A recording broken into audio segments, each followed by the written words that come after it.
Hi, I'm Sarah and I'm going to show you today how to make a yummy potato soup in a fairly short amount of time. For today's soup, we're going to use 6 russet potatoes, fresh garlic, 4 to 6 cloves depending on your taste, sweet onion, half and half, package of maple bacon, and salt and pepper and granulated garlic. Alright, I'm going to start by cutting my bacon in half. I find that it's easier to deal with it in a pan if it's not in giant long strips. And I've got a pan set to medium-high heat.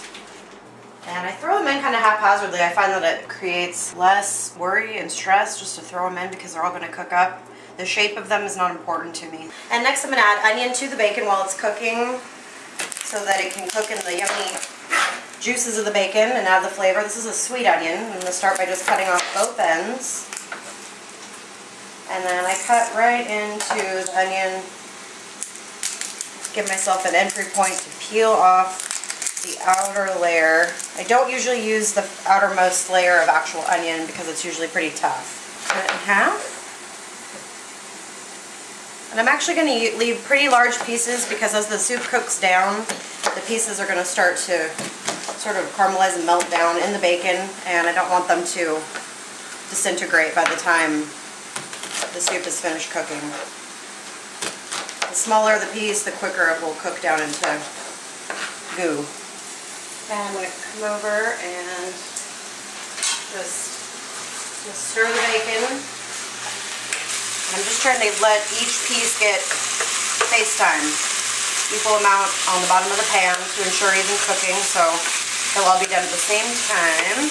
Next step I'm going to start is to peel my potatoes. So we just got our bacon cooking away on the stove. I'm going to go ahead and wait to put the onions in until the second batch of bacon goes in, because I don't want to overcook them. And I've noticed with my bacon frying that the second pan that I do, if I've already cooked one pan and moving on to the second pan to cook another chunk of bacon, that it gets hotter with the second.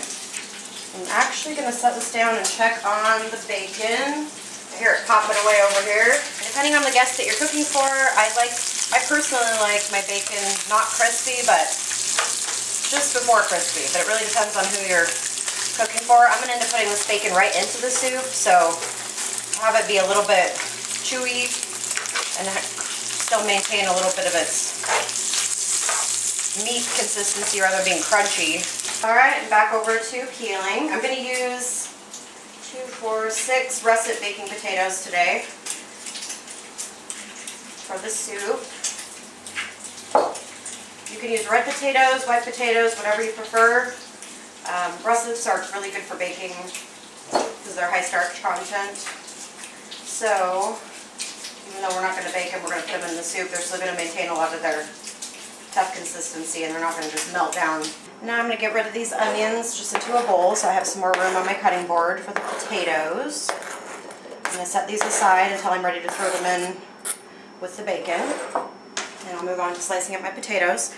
I like to cut my potatoes into different sized chunks because as the cooking process goes on, the larger chunks are going to take longer to cook, obviously, and the smaller ones will actually sort of liquefy and help thicken the soup. So I've got some big chunks, some little chunks, real small ones, and when I get onto the other potatoes, I'll even do some more different sizes there. And I usually just cut them right down the middle. And to save time, if you're in a hurry, you can put them both together and just cut them simultaneously. Being careful, of course, not to chop off your fingers.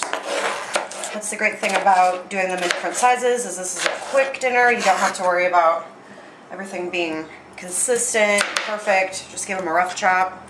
Any size you like, really. The bigger they are, the longer they'll take to cook, but if you have a chunk like that versus one of the smaller teeny ones, then at the end of the soup, this guy's still going to be standing. Good to have a good sharp knife, and even though this isn't what you consider technically a chopping knife for potatoes, it works best for me, and I'm comfortable with it and speedy with it, so I find that to be the most effective. Alright, next step, we've got our potatoes chopped, onions chopped. Got one portion of bacon already cooked, so I'm going to go ahead and just pull them out of the pan and allow them to drain on a towel. Of course, you can use a paper towel, which makes for way easier cleanup, but you can also use a kitchen towel as well. Just going to We'll let some of that grease come off of those and prepare our pan then to go for the second round of bacon.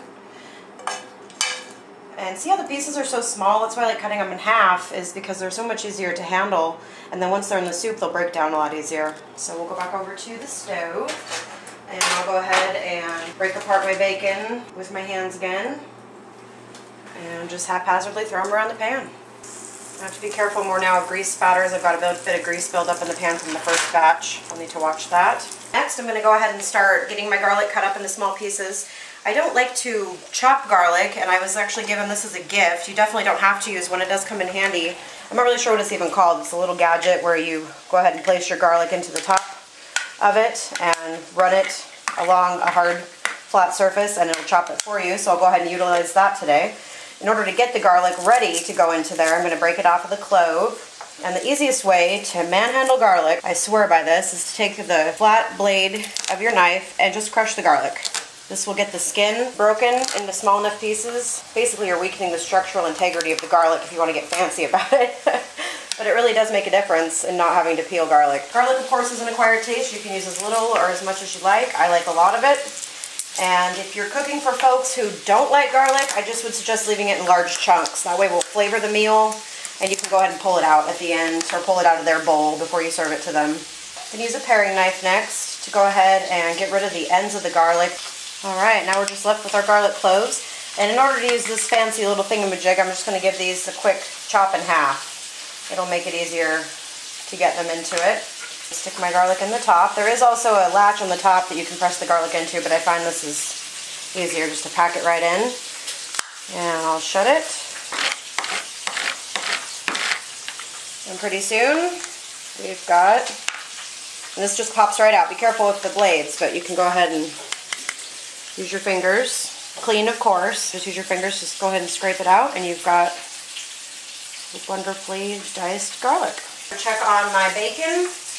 See how it's coming along. I think what I'm going to do today is wait on the onion. We'll go ahead and cook the onion and garlic in a little bit of bacon grease after the bacon's come out, which will soften the onion and garlic and kind of half cook it for going into the soup, but it will also keep those two from browning. I don't want to brown the garlic and the onion because it gives it a kind of a nutty, roasted garlic flavor that I'm just not going for in today's meal.